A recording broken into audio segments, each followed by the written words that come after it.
আল্লাহ পাক বলেন ওয়ামা কদারুল্লাহা হাক্কা কদরিহি ওয়াল আরদু জামিআন কবযাতুহু ইয়াওমাল কিয়ামাহ। ভাইরা আমার, আল্লাহ পাক কেমন ক্ষমতার অধিকারী একটু চিন্তা করুন। আল্লাহ পাক কত ক্ষমতা রাখে, আল্লাহ পাক কত ক্ষমতার অধিকারী।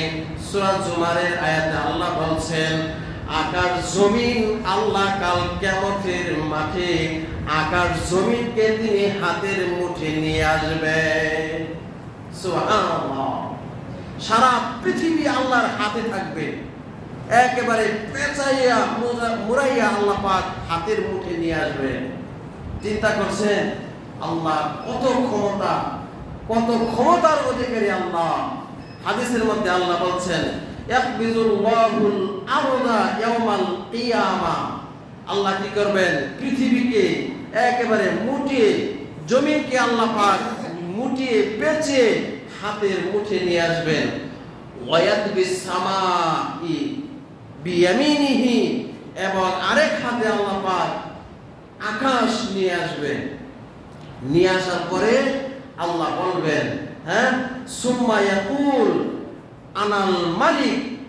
এক হাতে আল্লাহর এক হাতে থাকবে জমিন, আরেক হাতে থাকবে আসমান, অর্থাৎ সারা পৃথিবী আল্লাহর মুঠে থাকবে।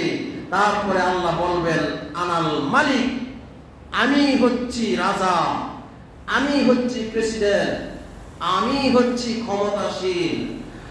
আইনাল মালিকুল আর আইনা মুলুকিল আর।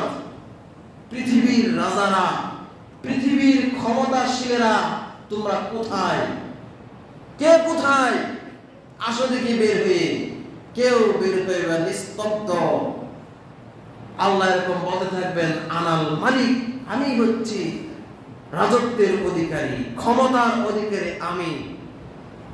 দুনিয়াতে যারা প্রভাবশালী ছিলেন, ক্ষমতা দেখিয়েছিলেন, তারা কোথায়? কোথায় আজ তারা? কেউ কোনো আওয়াজ করবে না। ভাই আমার, এই জন্য ক্ষমতা এটা আমরা যারা পেয়ে থাকি তাদেরকে ভালো পথে ব্যয় করতে হবে, অন্যায় পথে ব্যয় করা যাবে না। অন্যায় পথে ব্যয় করলে আল্লাহর কাছে জবাবদিহিতা করতে হবে। কারণ এই ক্ষমতাটা আল্লাহর পক্ষ থেকে আসে। যেহেতু আমরা আয়াত বললাম কুলিল্লাহুম্মা মালিকাল মুলকি তুতিল মুলকা মান তাশা। আল্লাহ সেই ক্ষমতা থেকে কিছু ক্ষমতা মানুষকে দিয়ে থাকেন, দায়িত্ব দিয়ে থাকেন। সেই দায়িত্ব যদি আজকে আমরা অপব্যবহার করি তাহলে তো লাঞ্ছিত হতেই হবে, এতে কোনো সন্দেহ নাই। এবং যা করব সেটা তো হাতের কামাই। আল্লাহ পাক কোরআনে বলছে জহারাল ফাসাদ ফিল বাররি ওয়াল বাহরি বিমা কাসাবাত আইদিন নাস। মানুষ হাত যা শাস্তি সাজা পায় সেটা তার হাতের কামাই। এই জন্য ভাইরা আমার, ক্ষমতা একটা মারাত্মক জিনিস। এটা আমরা কিন্তু সকলেই ক্ষমতাশীল, সকলে একটা দায়িত্বে আছি না? সকলেই। আমি আমার পরিবারের উপর একটা যে প্রভাব, একটা ক্ষমতা খাটাই, এইটাও ন্যায় অন্যায় বুঝে খাটাইতে হবে, না হলে কিছু আল্লাহর কাছে জবাবদিহি করতে হবে। এই জন্য আল্লাহ বলছেন, আল্লাহ নবী বলছেন আলা কুল্লুকুম রাইন ওয়া কুল্লুকুম মাসউলুন আন রাইয়াতিহি।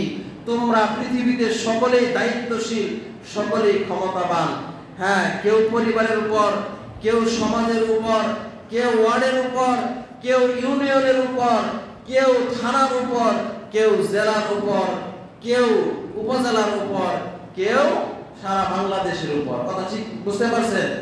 যারা যে ক্ষমতায় আছে, ক্ষমতার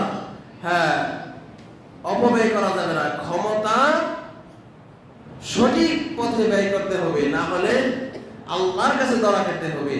আল্লাহ পাক আমাদের সকলকেই আমরা যেন বুঝে শুনে আমাদের দায়িত্ব যেন আমরা পালন করতে পারি, সেই তৌফিক দান করেন। সকলে বলুন আমিন।